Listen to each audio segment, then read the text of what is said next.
It's not every time let's invest, let's invest. It's not every time let's invest. There's also the part where what then happens if you make a mistake? What then happens if things don't go as planned? Because of course, everybody's going to want to make the best decision for themselves, right? However, not everybody would end up doing it at the same time at the right time. Before I got here, what I was saying earlier was that this is the first time all of us are doing life. This is not I've not done life before, right? This is the first time I am doing life. And this means that there's some things that I would do one way or the other that would not be the best decision. And then there's always going to be that part where I would feel like, oh, I've made a very horrible decision. I have done something that is not, or rather that I'm not meant to do. But what do you do after that? Because I made a video last night. I made a video last night where I was responding to Salem, where he talked about how some people, or rather everybody talks about how do you make money, how do you make money, but when you now make the money, what do you do? And this applies to so many things. It applies to you, it applies to me because at the end of the day, at the end of the day, we want to ensure that we are growing, right? We want to ensure that we're making the best decisions for ourselves. My video is actually distracting me because I don't know why it's not focusing. We want to make the best decision for ourselves, right? And I want you to know that this is not me trying to judge you. This is not me trying to say, okay, I'm better than you, or you shouldn't have done that. This particular conversation today is more around, okay, it has happened, what next? Or to some people, it's going to be, okay, these are the things I know that I am meant, or rather, these are the things I know that I am not supposed to do. Because when it comes to making mistake, it's things that people would do hush hush, things that people don't want to talk about.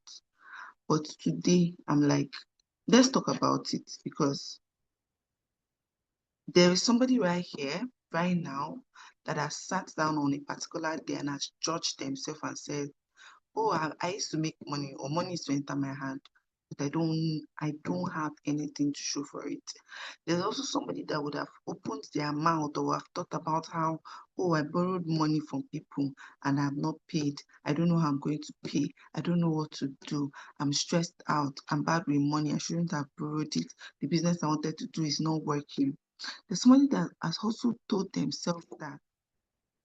There's somebody that's also told themselves that, oh, look at my mates now. Isn't all of us that finish school the same time? How come they have better jobs? How come they are doing better? What about me? In fact, there is somebody that is listening to me right now that has opened their mind, opened their mouth. I said mind. They has opened their mouth to say, oh, I feel ashamed to ask questions. I don't want it to look like I don't know. I think this is common knowledge, but I don't know it and I do not want to ask questions. And then there's also somebody that will now open their mouth and say, but I'm always sending money home and I don't have anything to show for all of the work I've been doing over and over in this, what's it called? In all of the years that I have been working. Fine and good. These are things that I don't know if anybody here has said any of these things I have mentioned, but I do know that this is something I do know that this is something I think that can be worked on. If you give yourself grace, if you tell yourself that, okay, I have made the mistake, what next? These are things that we can literally, I mean, literally walk through. And that is the conversation I want to have today. And like I said earlier, this is not a conversation for everybody because there might be somebody here that is holier than thou. holier than me, smarter than me, think so highly of themselves and become emotionally unintelligent, no longer have empathy because they feel like you should have known. If you're that person who already knows that, okay, all these things are common sense now, please and please, this particular conversation is not for you. But if you're here and you're like, okay, what are those things I can pick up? What are those things I can let go? How can I forgive myself for mistakes I have made or I might make in the future? Then this particular conversation that we're going to be having today is going to be for you. So I want to know all of these things I just mentioned now, all of the things I just said now, does it sound like something that you're interested in learning about? Does it sound like something that you would love to know? Let me know in the chat. I'm looking out to see if anybody is interested in this conversation that I am hoping to have with you.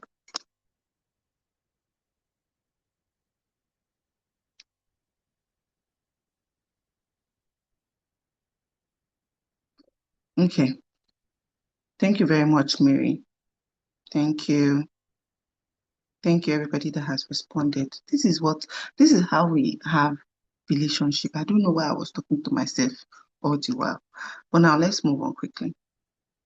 Let's move on really fast. Because I want this conversation to be around an hour or less if possible. So after all of these things that I have said, right, I want to tell you my own personal story so you can know that I'm not talking from a place of all up in the air, right? When I started my investing journey, I lost all of the money I used to start my investing journey. And I could have sat down to myself and said, oh, investing is not for me. And this is not what I should be doing. Or how do I start all over again? Look at all the years that you have worked and you have wasted in one wrong decision by not investing correctly. But I did not do that. I was very fast and quick to catch myself in the moment of, okay, I'm very unhappy that I lost money. I'm not happy at all that I lost money. It was a it was not the wisest of decisions that I would say I've done all the years of my life. It meant that I was going to be starting from ground zero. I mean, ground zero. But what I did was I sulked. I can't remember if I cried, but I was very, very sad because in my head, I was smart, I was working, I was saving, I was doing multiple jobs only for me to lose all of that money from one decision. I mean, from one decision. Would you believe how bad that is? Like, after being diligent, after saving, after working, and after a while of being sad, I'm like, what is the next step? What am I going to do next? And that was when I picked up myself. And why do a lot of people remain where they are or how they are is we internalize shame. You'll be like, oh, this person saw me in a big light, and then I'm no longer in a big light. Let me cover my shame. So you now keep this mistake that you have made secret. You will now wallow in guilt and dirt as if you are the first person in the whole wide world to make a mistake. And then there's also the part of, oh, since I've made the mistake, let me Kokuma be making the mistake and be going. Oh, since I've spent the money anyhow, let me Kokuma be spending the money anyhow. And then there's also the person who will be there. Oh, let me wait for the perfect time. Let me wait for the next best time. But that's not how it works. That is not how it is meant to work.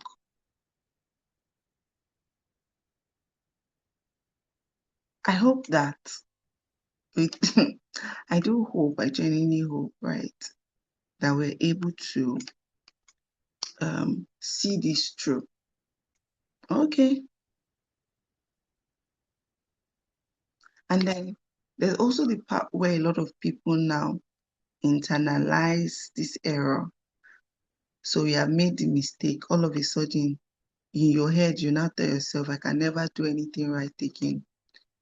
This is why people keep repeating the same set of mistakes. And this is why people, or some people who will fall, are unable to stand up back, because you've told yourself, okay, I've made the mistake, I can as well continue. Or I've made the mistake, there's no need to beat myself up. Let me just kukuma do another one. I don't know if you can relate to this. I know that we might not want to admit, but yes, that is what a number of us do to ourselves. And I want us to find a way, or tonight, I want us to walk through how you can stop doing that. So I want to change. So I'm genuinely distracted by the quality of this camera. So I want to change my device. But yeah, I'm going to ask a question while I kind of swap devices. And my question to you is, how many of you can relate to any of these things that I just mentioned? How many of you can relate? How many of you have found somebody doing it that, okay, they made mistake, they will now say, there's no need, and let us kukuma be making the mistake and be going. Okay, recording in progress. Okay, good. I can very much relate. Thank you so much.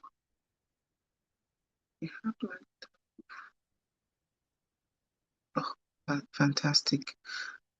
Okay, so I can see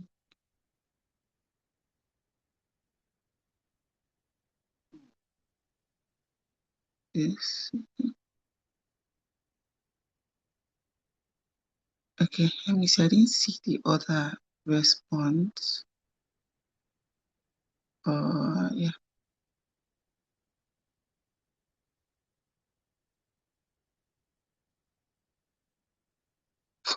Okay. So, like I mentioned earlier, that I would be, okay, let me stop this video and swap successfully.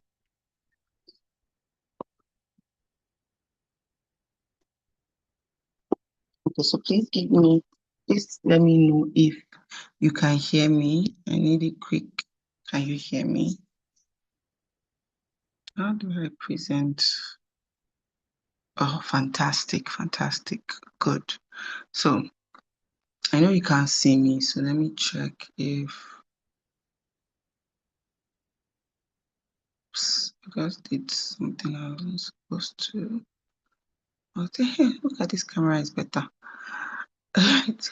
I felt I was using POS camera. That was what it looked like in my eye. That was horrible.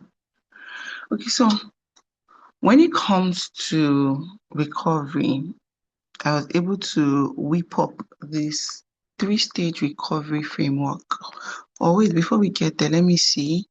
Someone even burnt himself in school 2 weeks ago because of a financial mistake. Maybe you're indirectly referring to me. I thank God that I'm talking to at least one person today. I made terrible financial and lost a lot more. Good, good. So it means that I'm on the right track with everybody here, right? Right. And responding. Very much appreciated. So you can now see my slides. I've actually started sharing. So what do you do when you finally said, okay, I'm going to keep it secret because I'm ashamed of what I've done. I'll go back. I can repeat the same mistake over and over. Maybe I've already done it. What's so special about it? And you're like, okay, when time is perfect, I'm going to start all over again. And then there's also the part where you're like, no, me like this, I'm bad, I'm horrible. I can never do anything right again. What do you do? How do you pick yourself up? Number one, you need to stop the bleeding. Like, what is that thing that made you feel that make you feel like you're not doing well, you need to find it and stop it. I was at a speaking engagement yesterday and somebody was talking about how they've been gambling for a while now and it's really, really bad. And what I had to tell that person is you need to come out clean and probably get therapy. Find out what are the things that what are the things that trigger you to go and gamble. You need to find those things and stop it. So is it that you're avoiding it, avoiding making money decision, avoiding making a budget? Is it bad debt? Is it you taking on loans to pay loans? Like the cycle is unending. You need to find out what those things are, and most importantly, stop it. Impulsive spending. Is it that Temu, any of the ads, you can block an ad? Is it that you have the apps on your phone? You can. Is it that you're always using your card? You're already doing transfer? You can literally freeze some of these applications, and then you need to come back and say, okay, what exactly has gone wrong? How bad? Like, how bad is it really? Because if you don't know how bad it is, let's say you're in debt, let's say you borrowed money, let's say you no longer budget. If you don't know how bad this problem is, oh, you need to pay school fees. You don't know how much school fees. You need to um, probably start building your finances all over again. You don't know how bad it is. I promise you for free, there's no way we can solve the problem. So the next thing that you want to do is now intentionally start to build the bridge back. So it means that what are those small boring things you can do? Is it to budget? Is it to come out to your accountability partner and say, okay, I did this, so I'm making progress? Is it to make use of 2 bank accounts or 3 bank accounts instead of one? What are those tiny things that you can do as a person that would make or move the needle? Those small, consistent steps that would start compounding, right? So, to expatiate of all of these 3 things I just mentioned, the first thing is you need to stop the bleeding. Like I said, all of those things that you do not need, all of those non-essential things, stop it. Is it you're buying pizza like me every other day? Stop it. Is it shawarma? Stop it. Identify what is actively making your situation worse. So let's say you're someone who bets and betting is about to ruin you. What are those things that trigger you to bet? Are you someone who um um buys things on impulse? What are those things that trigger you? Find it and start cutting them loose. And then you need to talk to at least one trusted person, someone you hold in high esteem that can keep you accountable. That if the person realizes that you're no longer changing after you have promised to change, it will make you think about your life. You need to stop it.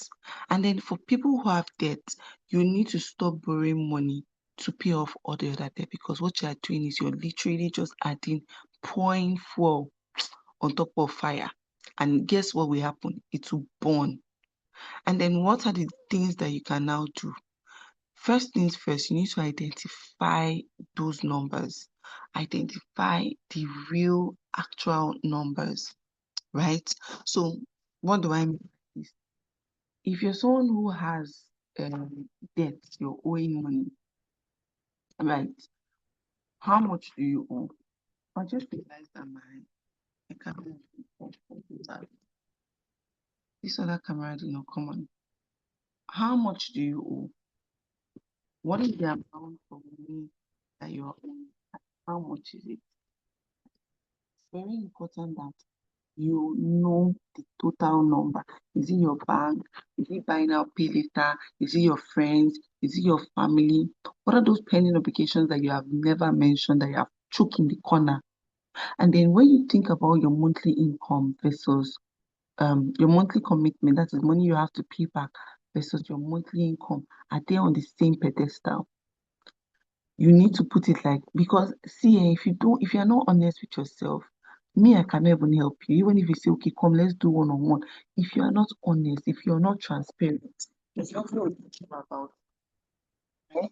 So what are those assets that if push comes to shove, you want to sell off to clear off whatever problems that you have put yourself inside? You need to know. And then we need to now do, what do you have and what can you build? So you need to start building your savings. So when people tell me, oh, should they start investing when they have debt? And I used to say, you need to build an emergency fund first. Because the reason that carried you to enter debt, if you don't have an emergency fund, as life will happen again, that same reason might come up or be another thing entirely and force you back into that place that you're taking yourself out from. And then we need to understand what your income sources are. So you're ashamed that, oh, you're not happy about the way life is going, or you're only able to eat once a day, or you probably invested somewhere and you lost all the money. What are the income sources that you have? The real income sources, and then the side hustle that you can probably do. And then we need to now pretty much compare what you own that has value. So from original things that you've gotten versus the fake things that you've gotten, your assets that you have versus the liabilities that you have. We need to compare all of these things together. The next thing would be, in the next 6 months, what can I do? If 2026 is going to be the year that you're going to be the best financial version of yourself, in 2027 is going to be the year that you're going to have the best financial version of yourself. What is a realistic 6 months plan? What does it look like? We need to draw it. And this is the bridge that you now use to draw it. So one very tricky but effective rule that you can try out would be the 1,000 naira rule. So you have to save 1,000 naira before any other financial decision. So you want to go for pizza, you save 1K. You want to go for movies, you save 1K. You want to buy that shoe, you save 1K. You want to go to the market for bulk shopping, you save 1K. See, by the time you're done in a month, you realize that first things first, your transactions will reduce. Because if you think about, oh, I want to go to the market and spend 10,000 naira and I need to save 1K, that is 11,000 naira. I want to buy shawarma and I would save 1K first. Somebody will tell you to cut down on unnecessary spending. Then you have to focus on one debt per time. This is for people who have debt. So try and see if you can try out the snowball method, where you pay the smallest debt first and you eliminate it. So if you have 5 debts, the highest one is 1 million, the lowest one is 100K. You pay the 100K first. So you can see that, oh, I'm making progress. So one debt down, 4 to go. And then most importantly, you pay your future self first, meaning that when your salary comes in, you are saving no matter what. Before you pay the debt, before you buy food, before anything, the amount that you have committed to saving, is it for building your emergency fund? You save it first. And then most importantly, before you go into the next transaction, before you go ahead to make more financial decisions, you must learn. If it's investing related, if you do not understand it, you have no business doing it. Because you don't want to be like me, who followed somebody I trusted, didn't understand my investment, and I lost all of my life savings. Are you people following me? Is anybody following me? Let me check the chat. Okay, good. Thank you. Thank you. Oh, so nice. So what is the cost that nobody talks about when you have a setback? The emotional cost. See, I think the emotional cost is worse than the actual financial cost, because you will be anxious, you'll be sad, you'll be worried, and these kind of things to lead to depression. If I'll put it plainly, this type of thing can lead to depression because you're looking at what is going to happen next? How am I going to solve this next problem? And this will lead to the anxiety now leads to what we call decision fatigue. When anything relating to finances, you're like, I don't now know what to do. I don't know the next step to take. Even ordinary, oh, okay, let me eat. You'll now be permutation and combinationing. And have you looked at how stressful talking to family and friends become, especially if it is for people that have borrowed money, how it could strain the relationship, how you don't want to, oh, never go for a family gathering again because you're not sure if they're going to embarrass you. How, oh, you don't want to go out with your friends because you cannot afford to go out with them. And then because of how you are now working on eggshell, also I don't make this financial mistake again. Also I don't overspend. Also I don't run into debt. You now unintentionally start missing out on opportunities because the outside that you're supposed to go, probably to go and meet CEOs of a company, you're like, no, I don't want to go out. And you probably would meet somebody who will buy into your business. But because you are now strained financially, you're like, okay, no, I don't want to go. And you miss the opportunity.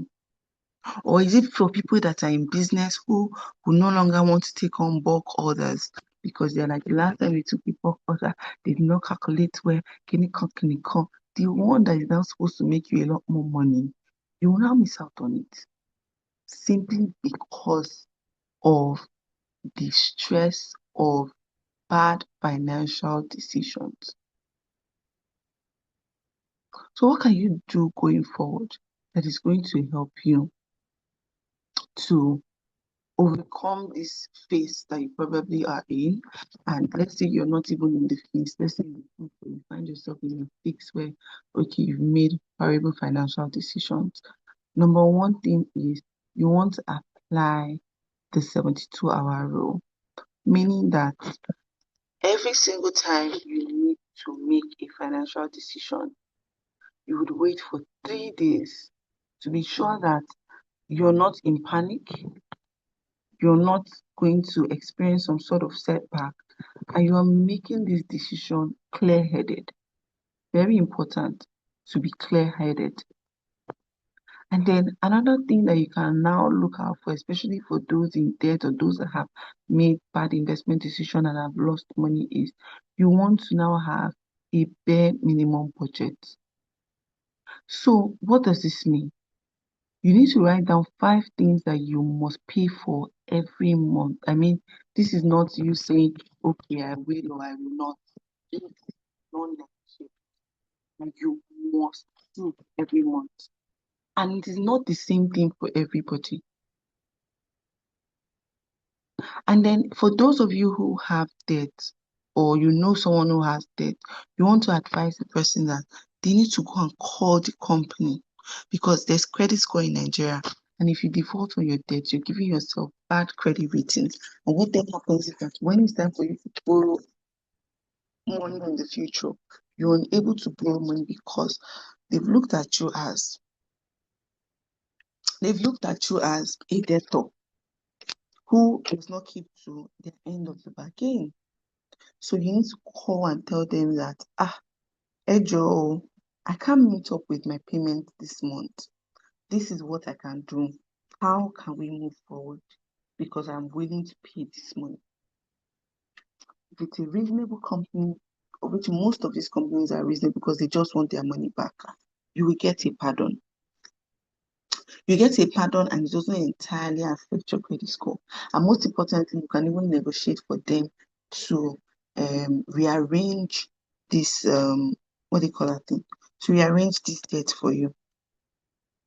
Then you also want to try out this 500 naira daily log, where for every single money you spend for 2 weeks, I mean everything, you must write it down. You bought airtime 200, you will write it down.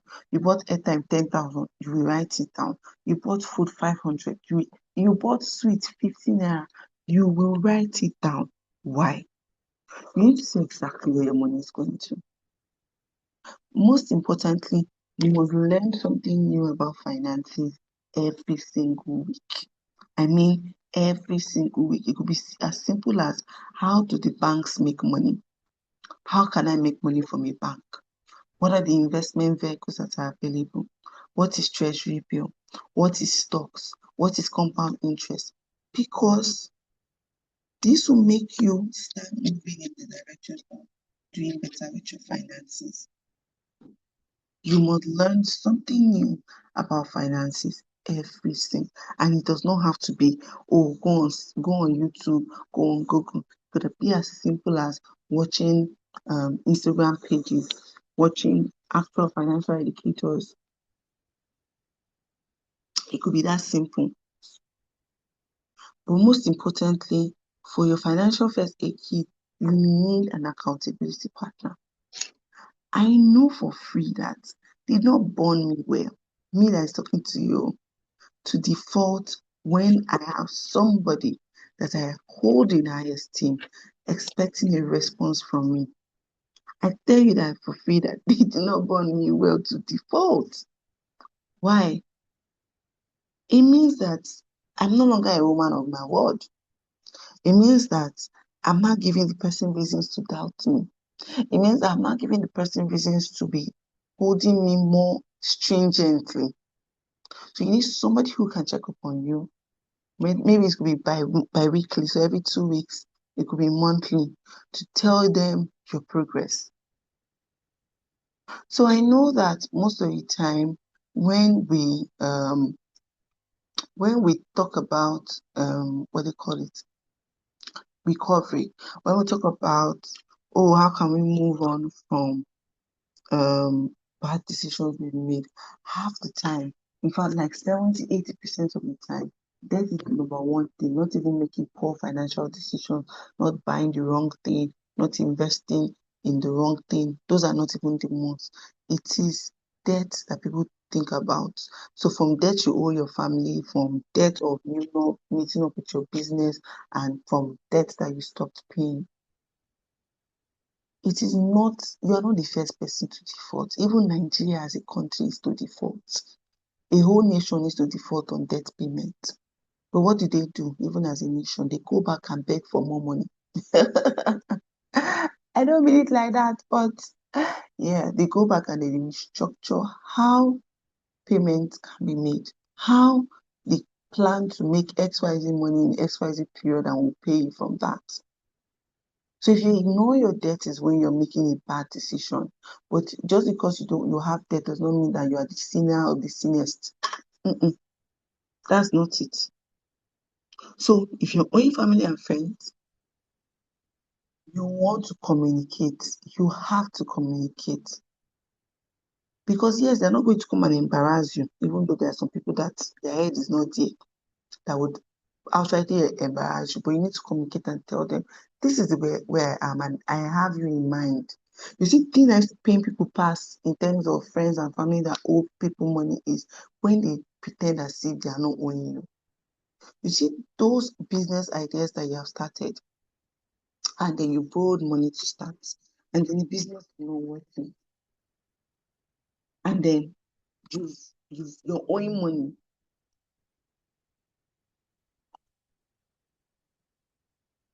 You see those business ideas, it doesn't make you stupid, it doesn't make you callous, it doesn't make you careless. That is real life, because most businesses stand a chance to fail in the first 1 to 3 years. So you need to forgive yourself, pick yourself back up, and find a structure to pay back all of those business debts. Then for those ones that you stopped paying, now that you have done the new leaf, it is important that you come back to it and come up with a structure of how you are going to pay that money back. For the sake of you, for the sake of your credit score.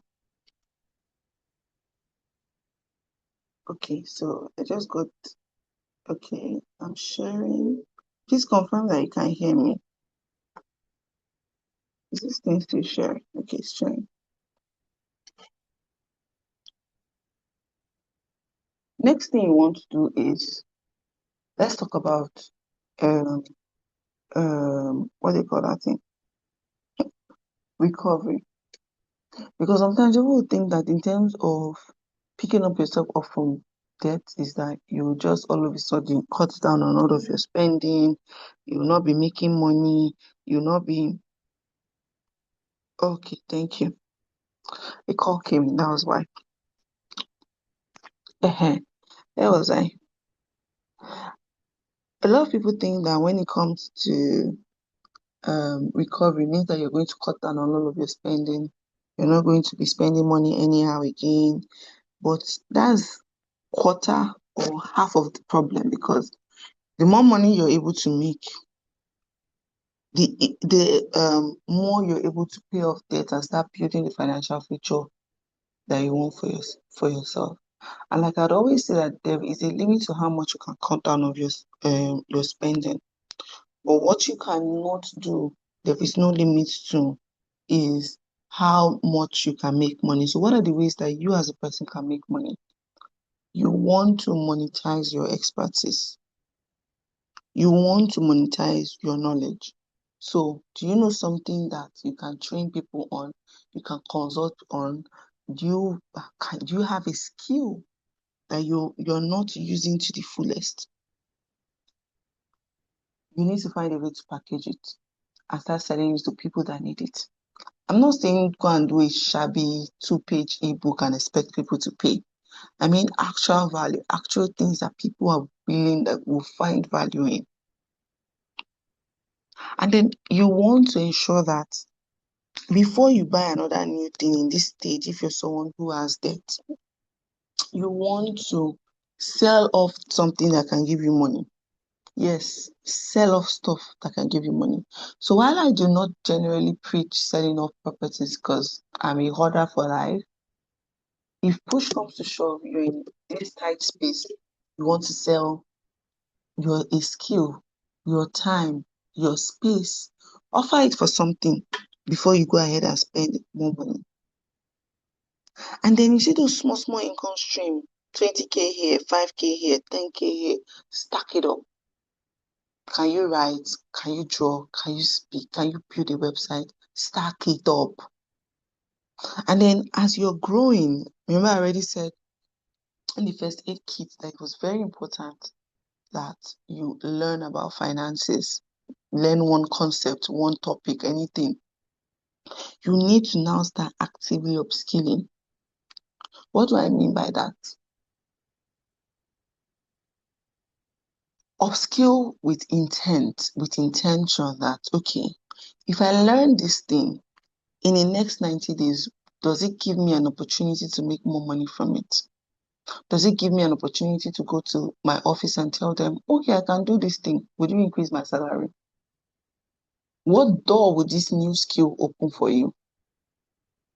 And I want you to know that even after a loss, you want to trust yourself and learn how to trust yourself to invest again. And remember that in the first aid kit, you have to learn a new concept to understand before you carry your hard-earned money to invest. This is for people who have lost money through investing.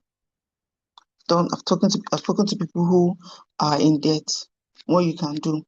For people who have lost money from investing, there is fear that, oh, I'm going to lose money. But if you have knowledge, if you understand what you're investing in, you wouldn't need to do that. So I want you who has been burned by investment, never, ever, ever put your money into something you cannot explain. You cannot explain it to a child, don't put your money.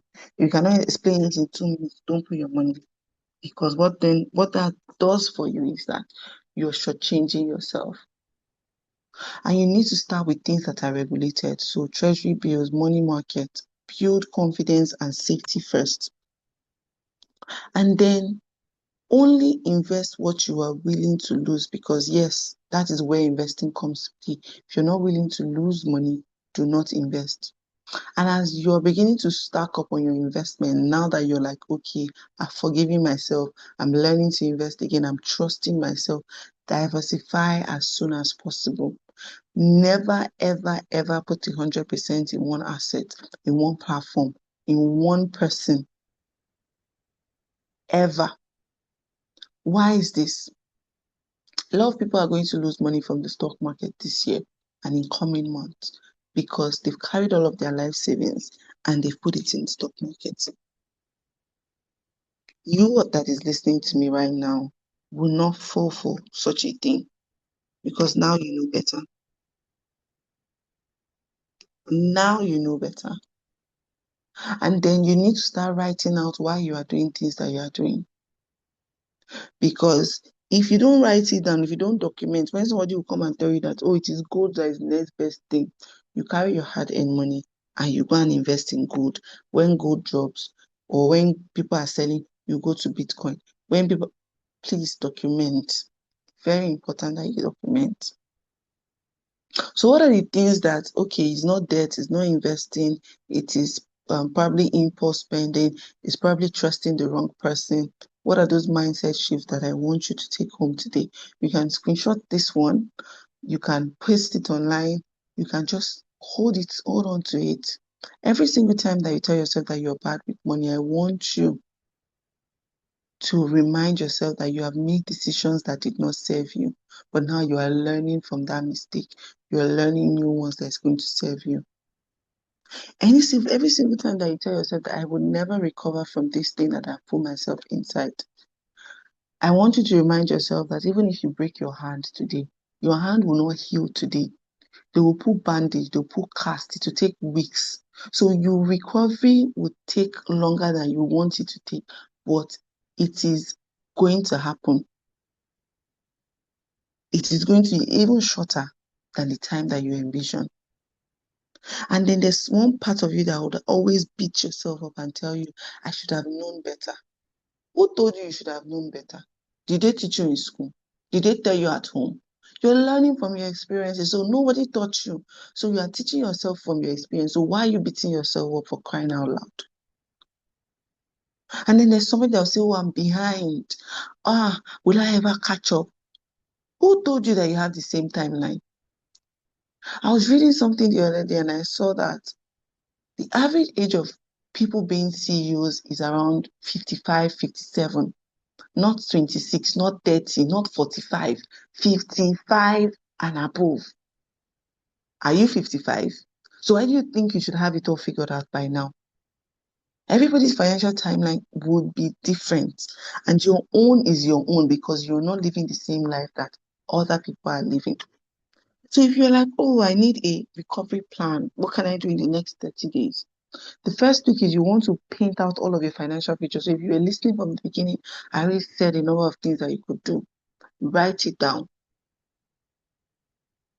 Week 2, have a very, very honest conversation with yourself about money. Help yourself with a trusted person. You can do this. Like I said, if you're going to be spending on anything, if it's anything you're spending 1,000 and you're keeping it aside from week 3. And then in 4th week, ensure that you are actively learning about one new financial concept. Is it treasury bill? Is it compound interest? Is it how do banks make money? How you want to learn something small, slow and steady, right? So what do we do from here? Okay. You did not come this far in your finances to stay stuck. You did not come this far to remain where you are, to continue to beat yourself up. Because every single setback, from impulse spending to trusting the wrong person, to investing in the wrong thing, to feeling ashamed about your finances, is a lesson that you have literally paid for. So it's either you pay for a class, you pay for a book, you pay with your time, or you pay from your experience. So just know that you have paid your school fees and that is okay. As you have paid your school fees, that is absolutely fine. You have now learned from it. So pick yourself up and let's start moving. I don't know if anybody has any question, but we're close to the hour mark now. And I'll be very happy to answer. But did you learn something new today? Is there anything you're going to be taking away from this particular conversation that we've just had?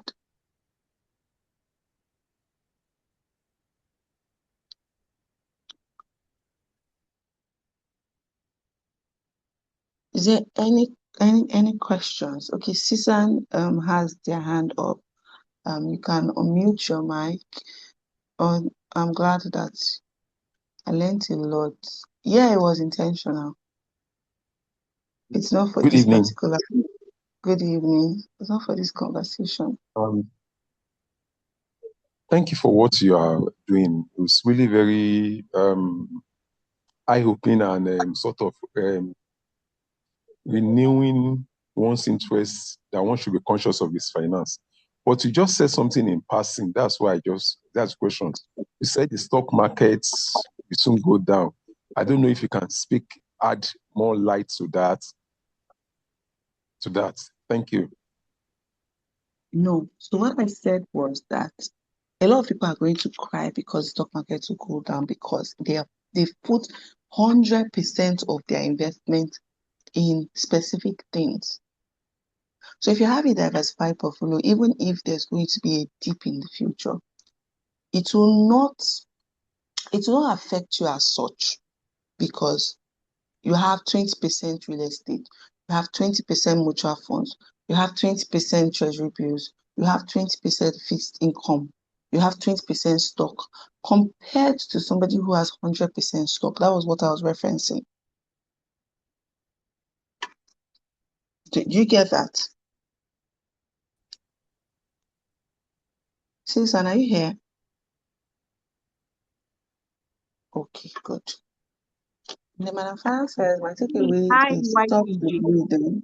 Why Okay, hello, ma. your personal finance girl? Okay. Yes, ma'am. Sorry, I'll drop it in the group. Okay, do you want us? Okay, shush. Okay, yeah, what you said was stop the bleeding, embark on a recovery plan. Yes, and I gave the entire recovery plan that you as a person need to have. Like, it is absolutely important that you have a recovery plan. How do I spotlight? This. Okay, so do we have any other question before calling it an evening? Did you learn something new today? Okay, this is not working. I'll try and see if I can put this up recorded. Can you explain more about emergency fund? Oh, yes, I can. So an emergency fund is a type of savings. An emergency fund is a type of savings that everybody needs to have. Why is this? It contains 3 to 6 months worth of your expenses. It contains 3 to 6 months worth of your expenses that has been saved or should be saved in a high yield savings account. What this means is that if your expense every month is probably 100,000 naira, you should have 300,000 to 600,000 in a high yield savings account. Examples of high yield savings accounts include PiggyVest, Ladder, Economy, Cowrywise. These people give higher interest rate compared to your regular bank account. So you stand a chance to earn more money when you use this high yield savings account. Except you have good understanding of mutual funds, you could actually also leave your high yield money market fund. But then again, the best thing you can think about is ensuring that it is in a high yield savings account. If you don't have an understanding of the money market fund or mutual funds, I would not recommend you do that. But if you do have an understanding, right, then you could also explore using this as your This is echo. You could also explore using this as your high yield savings account, right? So keeping 3 to 6 months worth of the money that you need to survive every single month is what you use, or is how you're able to get your savings account. Wait, do we have another question? Let me check the chat.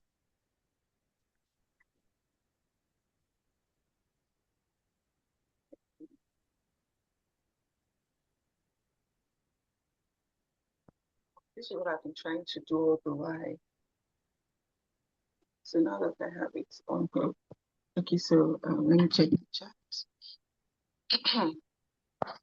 So Mary asked, I don't know if you mentioned it earlier, but I want to ask, is it advisable to invest while in recovery phase?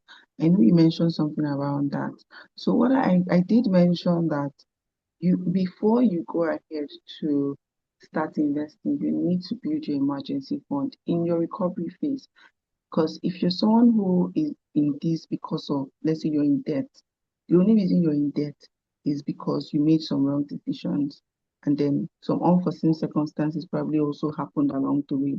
So what you must do is that you are paying off your debt, and then you're building your emergency fund. As soon as you're done building your emergency fund, you can then now move to investing. At the same time, you can do this at the same time.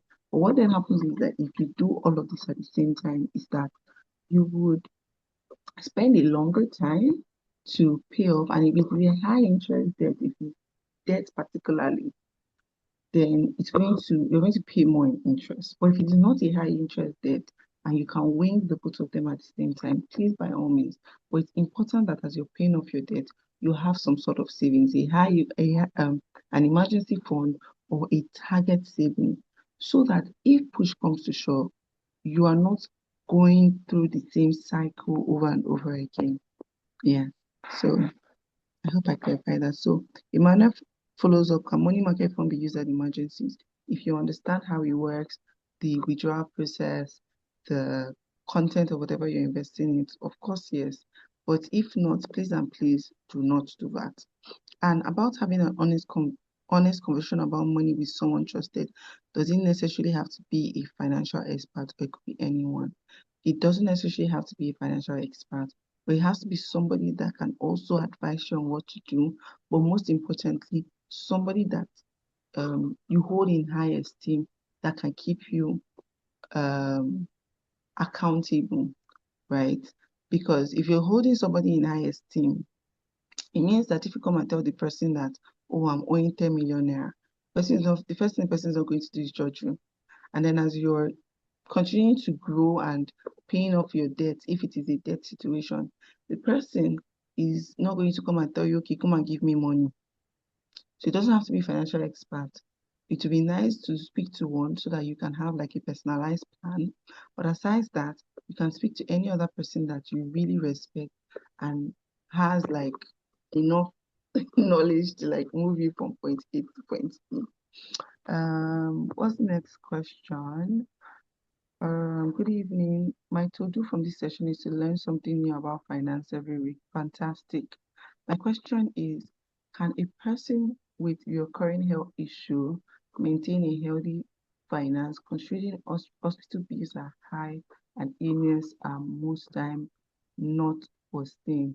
I love this question because I don't think I've ever spoken about this, but let me tell you what you can do. If you know someone who is having health issues, you want to get insurance, health insurance. It's not a lot of money you'll be paying every month. And then when it is time for you to pay bills, depending on the type of tier that you are in that health insurance, you don't have to pay everything from your pocket. It's just that we Nigerians, we used to do blood of Jesus a lot. But health insurance is one, you see, in fact, I even heard that there's a Lagos State health insurance and the money they pay is one ridiculous amount.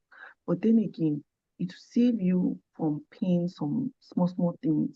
I can remember, was it last year or 2 years ago, when there was something wrong, I didn't know what was wrong. And I went to the hospital. I work in enterprise, so I have HMO, right? Those health insurance they used to do. And the person that was attending to me did not check my tier very well because I'm already top, like a senior, or was it mid or senior? Sure, person did not check. And then they told me to go and do this test. And I was seeing something like 200K or 500K for tests. I'm wondering what's going on. So by the time I called my company, I called HR, I'm like, why exactly am I paying for anything? I thought my HMO covers it, and she was like, oh, she's sorry, I should call them back and they would fix it. And guess what? I did not pay for the scan, the test, anything because I had HMO. If you're an individual and your company is not giving you HMO, go and search. There are companies that are doing this HMO that you can actually be paying money monthly and you don't have to pay for every single thing anytime you fall sick from your pocket, especially when you already know that there's an underlying health issue that could make you to spend money every single time, right? So this question was from Ini Olua. I hope I answered your question. And yeah, Emmanuel says thanks and Mary says thanks. Does anybody have any other question? Oh my goodness, I've been in the waiting room. Or do we call it a wonderful evening? Yeah, that was your work. Do we have any other questions? I'm really glad. So I want to find out, did you find value? If I tell you to come outside next time, will you come? Would you come?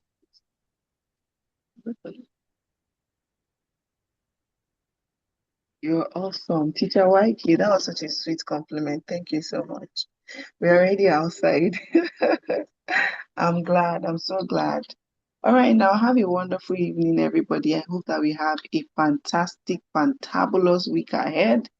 Cheers to doing better with our money. See you on the other side of the world. If you can do me a favor, if you're in the community, go and tell them that you learned something so that next time they will not miss it. Go ahead with your question. I was about to log off, but go ahead with your question.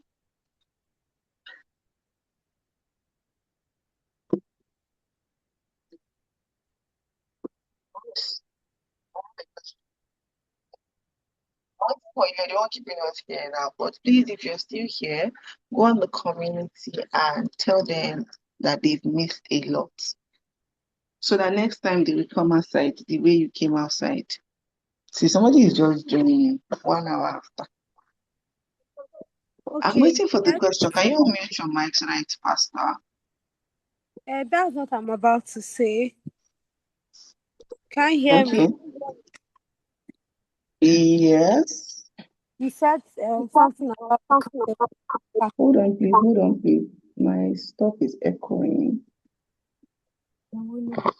Okay. Go ahead. Okay. You said something about accountability pattern. Can you really explain what you mean by that? I didn't hear you, sorry. Community countdown. What did you say?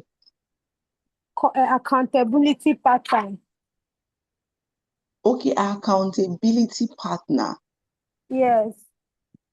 Okay. So what I meant by that, I think maybe also asked a similar question is it has to be an accountability partner is somebody that you hold in that can hold you to your goals. So let's say you're my accountability partner. Your work would be that if I tell you, Oluchukwu tells you that, oh, I want to start saving every month. As my accountability partner, what you would do is you would ask me, did I eventually save that I said I want to save?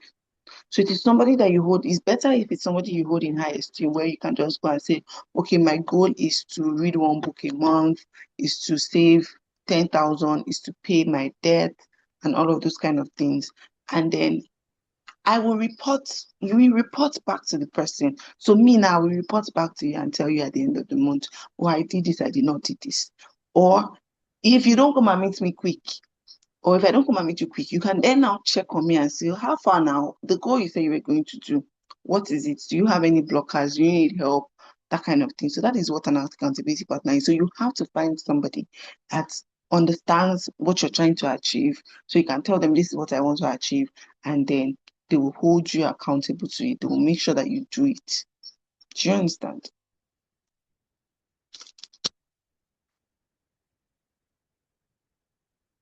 I don't think you heard me, or did you hear me?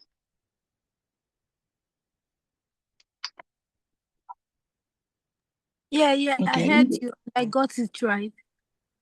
Okay. Thank you so much. Okay, thank you all so much for joining. Do me one favor and go to the community and talk about this. And tell them that they missed a lot, like they genuinely did. And I'm going to see you next time that we have a call like this. Peace out. Let me see. Okay, darling. You're welcome.